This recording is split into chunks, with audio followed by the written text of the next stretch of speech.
Bonjour et bienvenue dans Métamorphose, le podcast qui éveille la conscience. J'ai la joie d'accueillir France Guillain dans Métamorphose, le podcast qui éveille la conscience. Bonjour France. Bonjour. Alors France, nous allons parler pendant à peu près 25 minutes des bienfaits des bains dérivatifs. Alors on va commencer donc par les bains dérivatifs. Rappelle-nous rapidement l'origine des bains, les fameux bains de siège à friction comme les appelait Louis Kuhn, c'est ça ? Oui, Louis Kuhn avait redécouvert tout à fait par hasard, en observant sa petite chienne, qu'elle se soignait une patte cassée en se rafraîchissant notamment l'entrejambe.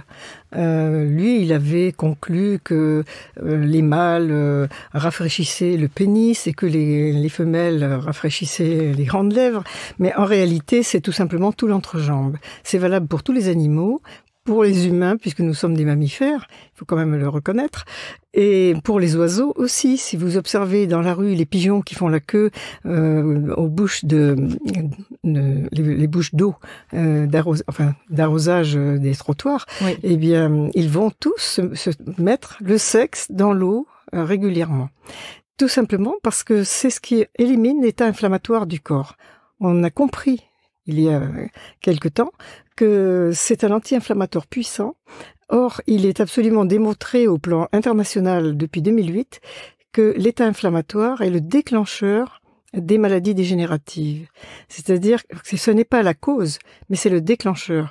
Le professeur Luc Montagnier est formel là-dessus, et non seulement, mais l'université de Shanghai, aux États-Unis, puis en Allemagne, à Saint-Pétersbourg, un peu partout.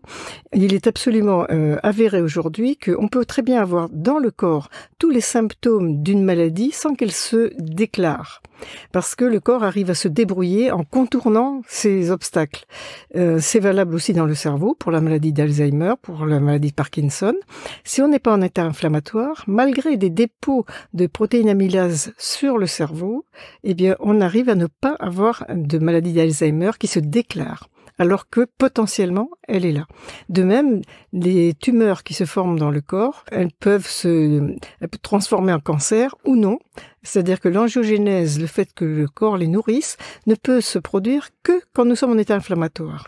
Or, cet état inflammatoire, il est un écart par rapport à la température normale. Ça peut être au-dessus ou au-dessous. On a longtemps regardé l'état inflammatoire en médecine comme une bénédiction qui fait barrage aux microbes, mais ça, il s'agit d'un état inflammatoire très, très aigu, celui dont il parlait. Ce dont nous parlons là, c'est un état inflammatoire bas, c'est-à-dire qu'on est quelques dixièmes au-dessus ou en dessous de la température normale.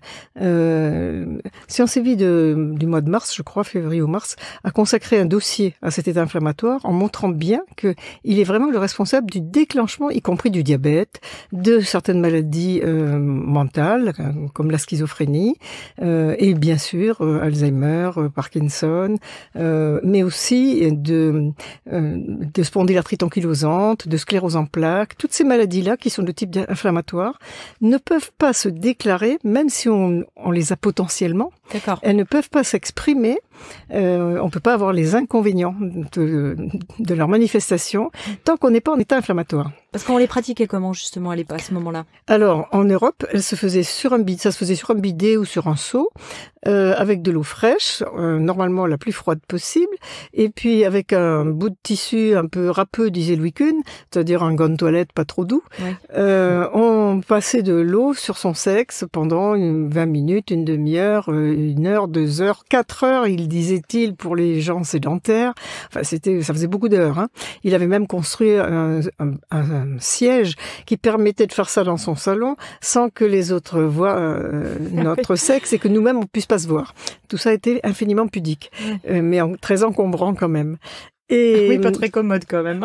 Pas commode du tout. On prend le thé tout en cachant qu'on est en train de faire son bain dérivatif. Ouais. Exactement. Ceci dit, j'avais vu faire ça en Papouasie. Enfin, j'ai vu après, ultérieurement, dans mes navigations, j'ai vu faire ça en Papouasie, au bord de rivières, ou bien près d'une grotte. Les gens mettaient les pieds sur des cailloux, et puis ils faisaient ça quand ils avaient le paludisme, par exemple, et ils guérissaient du paludisme en une semaine. C'est le médecin-chef de l'hôpital de Rabaul en Papouasie qui m'a amené voir ça, et il me disait qu'en Papouasie, personne ne mourait de la malaria ni du paludisme, parce que les gens connaissaient tous ça. Mais il m'a dit, si moi je fais faire ça à l'hôpital et que j'ai un mort, je vais en prison. Parce que ça ne m'a pas été enseigné à la fac de médecine. Et donc, une de mes filles d'ailleurs a eu le paludisme à Rabaul, et j'avais expliqué au médecin-chef ce que j'allais faire. À l'époque, il ne m'avait pas encore montré ce qui se passait en Papouasie. Il m'avait donné la quinine pour le cas où je n'arrive pas à faire baisser la fièvre. Mais j'ai fait baisser la fièvre de ma fille en la gardant contre moi jour et nuit. C'est-à-dire, elle dormait une demi-heure et on faisait une demi-heure de bain dérivatif. Elle dormait une demi-heure, on refaisait une demi-heure de bain dérivatif. C'est-à-dire qu'elle en avait 12 heures par jour en permanence.